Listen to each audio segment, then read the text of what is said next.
नमस्कार मंडळी, तर मी श्रद्धा। आता आपण थोड्याच दिवसापूर्वी ड्रायव्हर दादांवर रील बनवली होती आणि त्यामधून मला इतका भन्नाट असा अनुभव भेटला ना, वाटलं नव्हतं इतक्या लवकर मिळेल। तर झालं असं की आम्ही गणपतीवरून आता गावावरून मुंबईला येतच होतो। आता 2 तारखेची तिकीट होती आमची रात्रीची आणि दापोलीतून सुटणारी 9 वाजताची गाडी होती। 10 ते 20 ला मंडणगडमध्ये पोहोचणार होती। आम्ही पोहोचलो 10 वाजता डेपोमध्ये। 10 वाजता पोहोचल्यानंतर पहिलं काम आरक्षण केंद्रात जाऊन विचारलं की काका आमची गाडी कधी येणार आहे। ते आम्हाला डायरेक्ट बोलले की गाड्या 1.5 ते 2 तास लेट आहेत, त्यामुळे थोडा उशीर होईल। त्यामुळे आम्ही त्या हिशोबाने थांबलो। गाडीचा टाइम झाला, त्यानंतर पुन्हा जाऊन विचारलं की ही गाडी आमची अजून आली नाहीये, तर किती वेळ लागेल। तर ते बोलले नाही 1.5-2 तास लेट होईल, तर तुम्ही थांबा करून। आणि खूप पब्लिक तिथे थांबलेला, बऱ्याच गाड्या लेट होत्या सगळ्या, कारण ज्यादा गाडींकडे जास्त फोकस होता आणि ज्या रिझर्वेशन गाड्या होत्या त्यांच्याकडे दुर्लक्ष केलेलं। त्यामुळे खूप लेट झालेल्या गाड्या।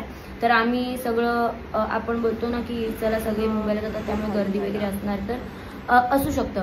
पण मी एकच सांगेन की जर एकटी मुलगी वगैरे प्रवास करत असेल तर त्यांनी अजिबात एसटी ड्रायव्हरवर किंवा रात्रीचा प्रवास टाळून द्या आणि एसटी ड्रायव्हरवर तर अजिबात विश्वास ठेवू नका, कारण एसटीचे ड्रायव्हर आहेत ना, आपण 2 महिने आधी रिझर्वेशन केलेली आहे। दापोलीतून तुमची भले गाडी सुटू देत, पण आमची तिकीट मंडणगडमधून होती, मग तुमची गाडी मंडणगडमध्ये आली पाहिजे होती।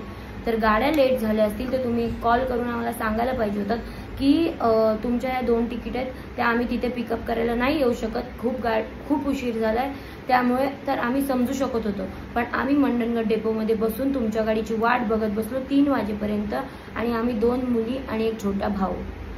जर का मोठं कोण आपल्यासोबत असेल तर आपल्याला आधार असतो, पण जर का दोघीच मुली वगैरे प्रवास करत असतील 3 वाजेपर्यंत रात्रीच्या, तर तुम्हाला काय वाटतं ते मला कमेंट करून नक्की सांगा।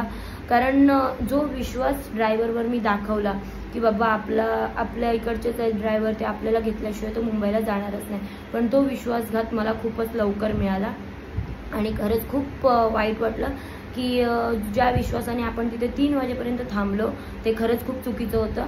आणि ओळखीचे आमचे होते म्हणून आम्ही तिथे जाऊन मावशीकडे जाऊन झोपलो, रात्र काढली कशी आणि दुसऱ्या दिवशी सकाळी येऊन त्याच तिकिटावरती भांडून रडून आम्ही त्या आरक्षण केंद्रवाल्याकडून त्यांनी लिहून दिलं की तुमच्याशी, तर आम्हाला त्या बोरिवली गाडीपर्यंत आम्हाला तिकीट भेटली आणि आम्ही बोरिवलीला सकाळी। आम्हाला सीट द्यायचं की नाही, कालपासून आम्ही थांबलेलो, तर आता सगळ्या गाडीमधून 2 तिकीट कॅन्सल होत आहेत। काल आम्ही 3 वाजेपर्यंत बसलो, तुम्हाला माहिती आहे ना कोणती गाडी मॅडम। पण आम्हाला काय माहिती की आमची गाडी येणारच नाही, दापोलीमधूनच ती गाडी जाईल असं माहिती होतं का आम्हाला? तेव्हा पण आमच्याकडे प्रिंट नव्हती ना, मग तेव्हा त्या गाडीत गेलो ते बोलले प्रिंट द्या करून। मंडणगड डेपोची गाडी होती, त्याला मी सांगितलं असतं म्हणून मी तुम्हाला सांगितलं तेव्हा। थोडी पण तुम्ही लोक माणूस की नाही दाखवत। एकच सांगेन की एसटी ड्रायव्हरवर विश्वास नका ठेवू। खरंच लालपरी आपण करतो, पण जर का एखादा पब्लिक म्हणजे एखादी माणसं आपण जी काही आहोत ती आपण जर खूप विश्वासाने तिकीट काढतोय 2 महिने अगोदर, का कारण नंतरला खूप गर्दी होते, आपल्याला तिकीट नाही मिळत म्हणून आपण 2 महिने अगोदर तिकीट काढून ठेवतोय, तर त्याचा अर्थ असा नाही ना की तुम्ही दापोलीतून डायरेक्ट गाडी मुंबईला न्याल। मंडणगडमध्ये भले 2च सीट असू देत, आम्ही गाडी टाकणार नाही। अरे एकदा कॉल करून तरी तुम्ही सांगितलं पाहिजे होतं। एक मुलगी असेल ना, एकटी मुलगी किंवा 2 मुली 3 मुली ज्या कोणी असेल ना, पण एसटी ड्रायव्हरवरती अजिबात विश्वास ठेवू नका की तुम्हाला ही गाडी येऊन तुम्हाला पिकअप करून घेऊन जाईल। म्हणजे जर मंडणगडमधून सुटणारे असतील ना तर गोष्ट वेगळी, आपण तिथल्या तिथे काही करू शकतो, पण दापोलीतून येणारी असेल, इकडून येणारी असेल, तिकडून येणारी असेल, अजिबात तिकीट काढू नका। आणि मी तर मेन हेच सांगेन की जर एकटी मुलगी प्रवास करत असेल तर एसटीने नका प्रवास करू।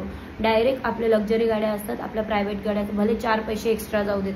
मला हा अनुभव आला, त्यामुळे मी सांगते, मी आता यापुढून कधी एकटा प्रवास केला तर मी लक्झरीची तिकीट काढेन किंवा आपल्या प्रायव्हेट गाड्यांची तिकीट काढेन, पण एसटीची तिकीट कधीच नाही काढणार। आपण फॅमिली असो, फ्रेंड्स असो, खूप मोठा परिवार असेल तर ठीक आहे एसटी, पण एकटीचा प्रवास असेल तर मी लालपरीने प्रवास करणार नाही। आणि ड्रायव्हर दादांवर जो विश्वास दाखवलेला तो त्यांनी अविश्वास आणली आपल्या सगळ्या पब्लिकना। आम्ही 3 वाजेपर्यंत तिथे थांबलेलो मंडणगड डेपोमध्ये। आज ओळखीची माणसं होती म्हणून तिथे आम्ही जाऊ शकलो, जर कोणी नसतं ओळखीचं 3 वाजेपर्यंत गावच्या ठिकाणी तुम्हाला माहिती आहे प्राण्यांची भीती असते। तर थँक्यू सो मच।